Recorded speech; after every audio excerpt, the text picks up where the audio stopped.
probably the first thing that I remember about my dad uh, was he used to pick me up and carry me on his shoulders and up and downstairs, and uh, he was a pretty happy-go-lucky guy.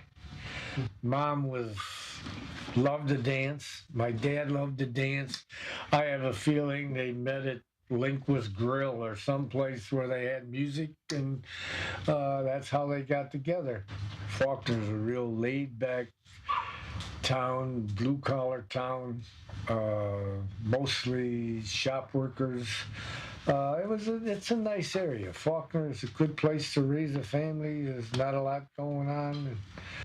Because Dad and I lived alone for quite a few years after my maternal mother, Millie, left. My dad made $12 a week, and that stuck with me forever. The fact that he was raising a family on $12 a week, and I remember going outside, and he had an old Model A Ford, and they were repossessing the tires off of it because he couldn't pay for them. I can remember my dad playing outside on the porch in the summertime and singing, and all the old country western stuff. He was a Hank Williams fan. You wouldn't even know who Hank Williams is, but he was a Hank Williams fan, and he sang all of that stuff.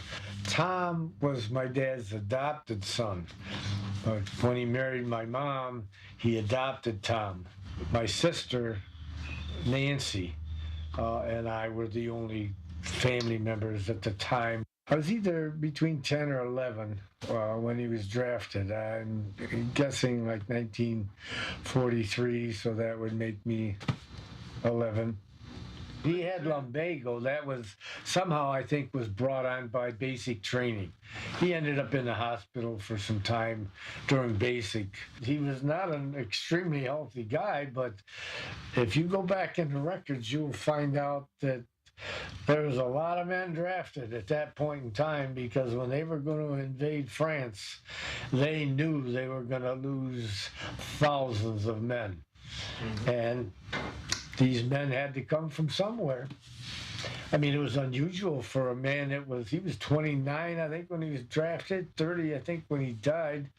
But he had a wife and 2 kids. That was not the norm. But there were a lot of guys that had families that were drafted. It's just the fact that when you're at that particular situation, you need bodies. And that's what they got, was bodies.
Here.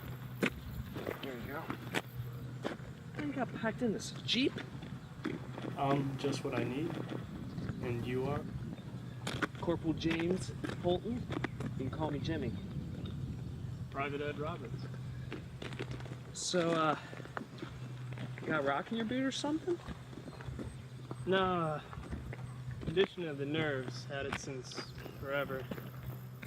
Used to be just my right eye, but since we shipped out, it's been getting worse. Well, I've just been reassigned to E Company. Is that you guys? Last I checked. So where are you from? Jamestown, New York. Huh, no kidding. Know a guy who lives there. Thinks the world of that little town. Yeah, it's a great place for my kids to grow up. Wait, you got kids? Yeah, 2 boys and a girl. Huh. I'm married. Got no kids though.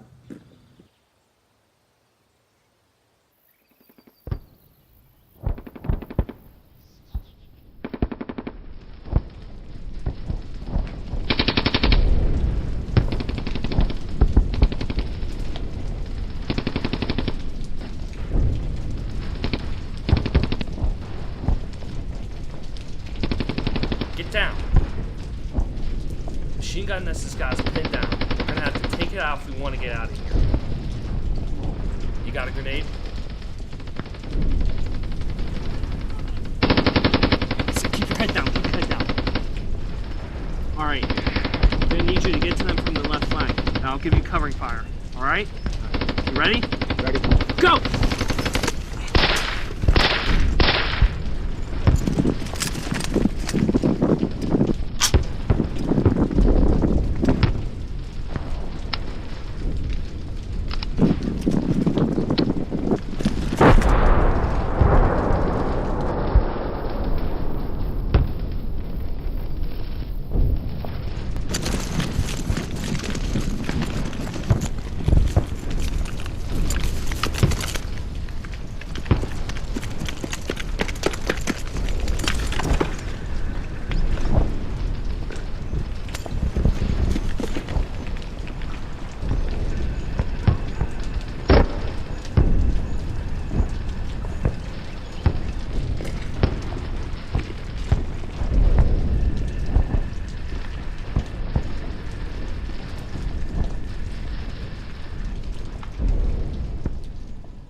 What are you looking at? Nothing. Just need some sleep.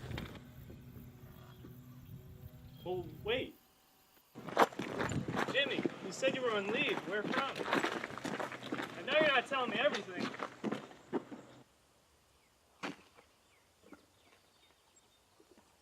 You want to know what happened? All you need to know is that you never, ever linger in the past. Because if you do, you either end up in the mental ward of a hospital or you get your friend killed. Understand? Give me a cigarette.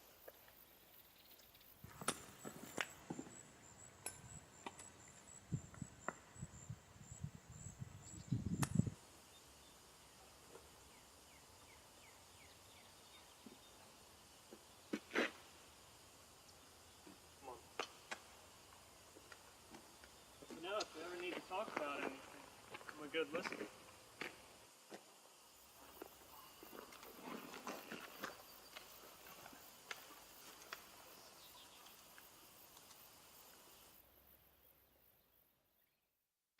We received a telegram. Western Union office was only a block away from where we lived, and it was delivered to our apartment, which was on the third floor of an apartment building. And I remember a young man coming with it and knocking on the door, and I remember my mother answering, and it sort of was a shock to everybody. However, there was a little bit of relief when we found out the telegram was informing us that he had been wounded and that he was in a hospital. So it wasn't as sad a situation as it could have been or was going to be. But I do remember that, yes.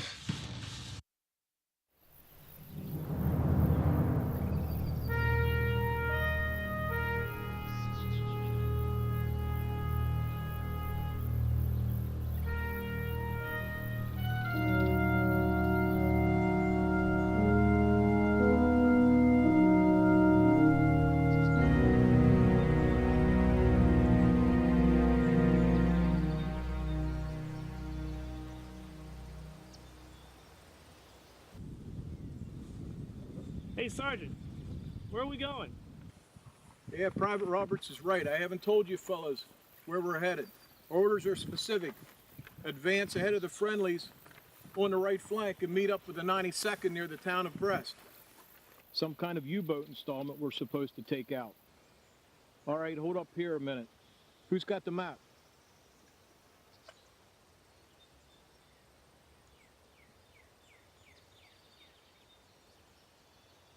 We started here. We've been walking about 2 hours in the northwest direction. So we should be about here. So Brest should be in that direction. Looks like we're close, maybe about a mile out. So why do you think we haven't encountered any enemy patrols? Forward defensive lines. It's only a matter of time. Take your binoculars up there and give us an idea what's ahead of us. Sir.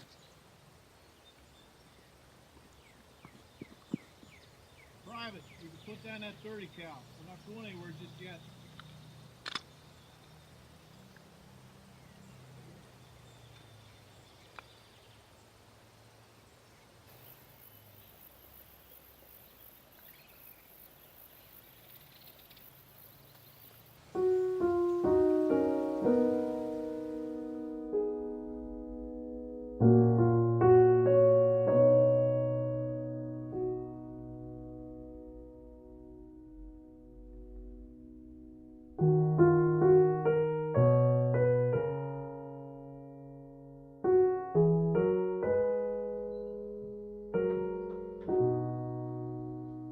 Did you get the boys down for bed? I did. Wow. Mel just kept going on and on about the ball game today. Yeah, you had a good time. What's this?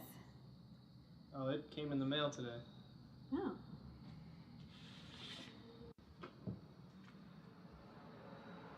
Selective service.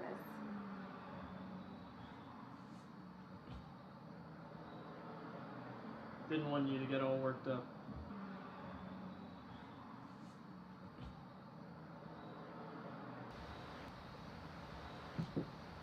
Now what are we gonna do?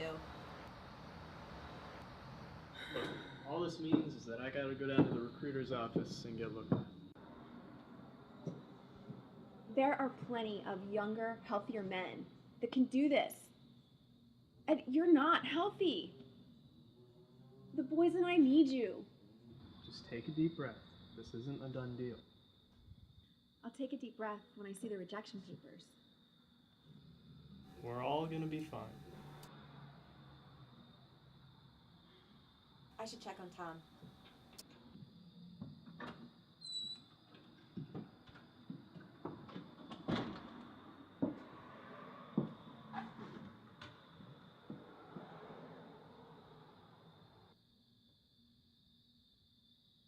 We're all gonna be fine.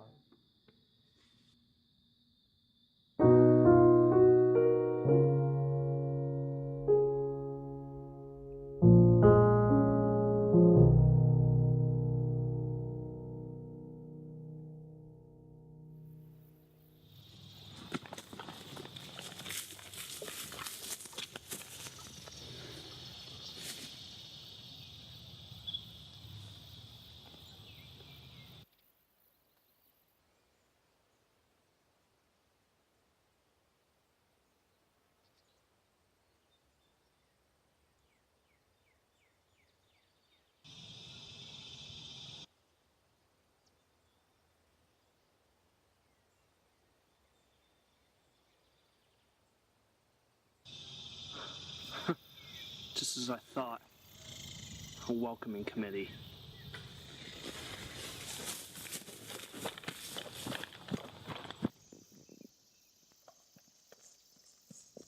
Sergeant, you're gonna want to take a look at this.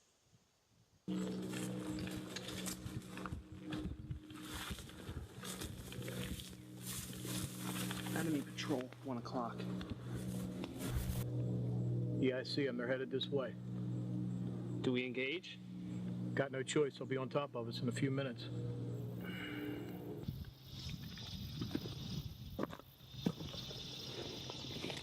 Private Roberts, that's your sweetheart? Wife. I didn't know you were married. Got 2 boys and a girl. You'll see him again. In the meantime, we're moving into action, so check your equipment. Wait, what? Private, Yes, Sergeant. see a big tree up there? Get that 30 in position there. Yes, Sergeant. Sergeant, right now? There's a crowd patrol heading this way. They'll be here in a couple minutes.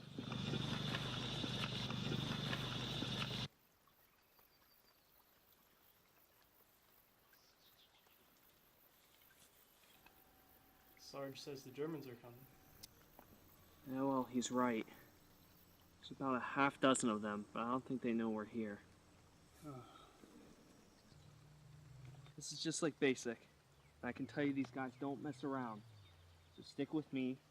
Remember your training. Keep your head down. And you'll be fine. I'm gonna be right here the whole time, okay?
Die Begegnung ist van liegend Krachten.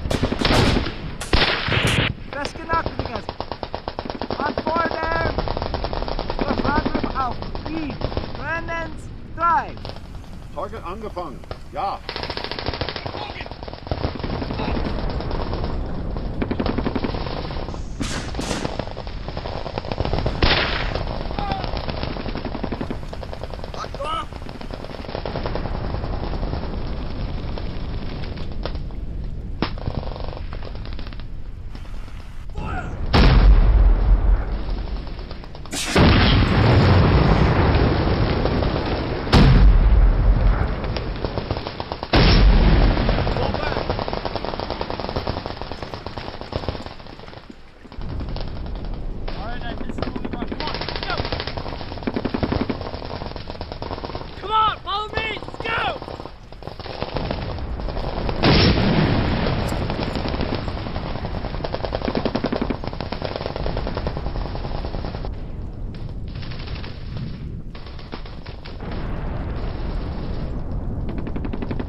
Come on, Ed, I need you to stay with me, all right? Stay awake. Come on. Come on, keep breathing. Keep breathing. Come on, Ed, don't go. Don't you go on me. Don't you go on me. Medic! Medic! Medic! Come on, medic! Medic!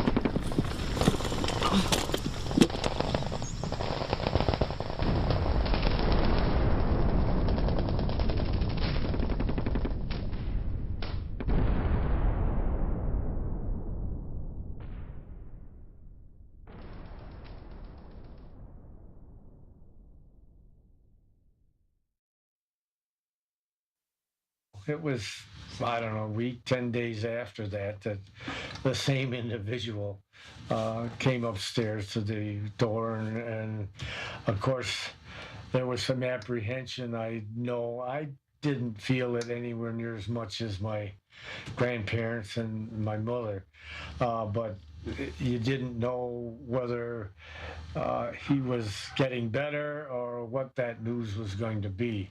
Of course, I can remember the young man with Western Union did not look happy. And of course, when he opened up the telegram, well, it was the fact that Dad had died of his wounds. So that was a very emotional, a sad time. I didn't realize really how emotional or how sad. I wasn't really old enough at that point to get the impact of what had just happened. VE Day, VJ Day, it was kind of subdued. It was not a big celebration. We didn't join in the big parties, and we could see down out of our apartment into the main street in Faulkner, the main four corners. There was a lot of jubilee and which there should have been, but it was not that way with our family. It was just the fact that, hell, thank God it's over. It wasn't neither one of them were happy days for us. Let's see, when I was 12, I joined the Boy Scouts. The thing I think I would probably have to say that I would have missed the most about my dad after the war was the fact that he liked to play baseball. I'm sure he would have done that with me. He loved to dance, yeah. And he loved to have a good time. He played the guitar, he sang. I think about 1947 or 48, the Army notified us that if we wanted to, they would exhume the body and send him home, which we did. And he's buried in Faulkner in Pine Hill Cemetery. So if you go into Faulkner and you go up at the cemetery, you'll see all of the names of most of the guys that were killed in the war from Faulkner. Quite a few of them. Yeah, we had a pretty good time after the war on memories, and the big thing I think that Dad left both Tom and I, my brother, is the fact that we were able to go to college. We were given so much money every month as long as we were in school, and that, along with the fact that I could play some basketball, helped me go to college. And my brother Tom went to a junior college, and so there were some positives, if you want to call them positives. It's just a matter of losing your father enabling you to do something because of that loss.